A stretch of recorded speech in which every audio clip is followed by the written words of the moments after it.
Hello, this is James MacDonald, and this is my YouTube presentation for NSC890 this term. The healthcare problem that I would like to address is cigarette smoking. My PICO question that is addressed by this review of the literature is, for patients in a mental health substance abuse care setting, how does patient smoking cessation counseling affect patients' smoking cessation rates? My evidence for the importance of the problem is that about 19.3% of all adults in the United States smoke. Kentucky has the highest rate of smoking in the country, where 28% of the adult population smoke. Cigarette smoking is the leading cause of preventable death in this country, accounting for about 443,000 deaths each year. Research has shown that people with mental health disorders are 2 to 3 times more likely to smoke than others.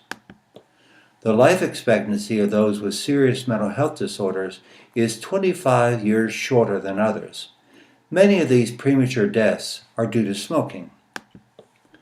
Although mental health patients smoke more, they have shown substantial quit rates.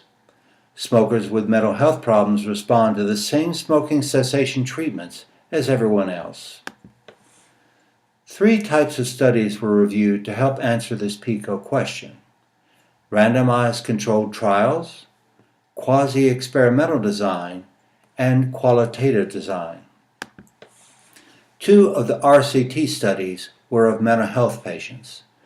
The control groups received brief smoking cessation interventions, while the treatment group received intensive counseling interventions.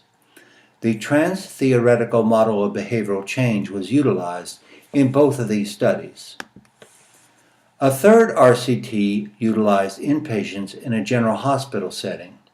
The treatment group received intensive smoking cessation interventions once again, while the control received a brief intervention. The quasi-experimental design consisted of a pre-post 6-month design where patients all received nurse-delivered smoking cessation counseling. In the qualitative study, the perception of smoking and smoking cessation among mental health patients was investigated. 4 focus groups of non-smokers, current smokers, former smokers, and those who were trying to quit were utilized. The synthesis of this literature demonstrates that counseling interventions by nurses, especially intensive interventions, are more efficacious in helping promote smoking cessation in mental health patients than self-help materials or very brief interventions. My intervention to change practice is to instruct nurses in how to counsel patients in smoking cessation using the 5 A's. The 5 A's are ask, assess, advise, assist, and arrange. Ask the patient if they smoke, then ask about their pattern of use, previous attempts to quit, triggers, obstacles to quitting, and so forth. Then assess the smoking behavior. The trans-theoretical model of change may be used to assess where patients are in the decision process. Advise patients on the dangers of smoking and the advantages of quitting as well. Assist the patient in quitting by helping them make a plan, teaching strategies to help deal with withdrawal symptoms and cravings, discussing lifestyle changes, and talking about how to handle stressful situations without relapsing. Then finally, arrange for follow-up support programs for the patient once they are discharged. The healthcare environment where I would institute this change is the psychiatric inpatient setting.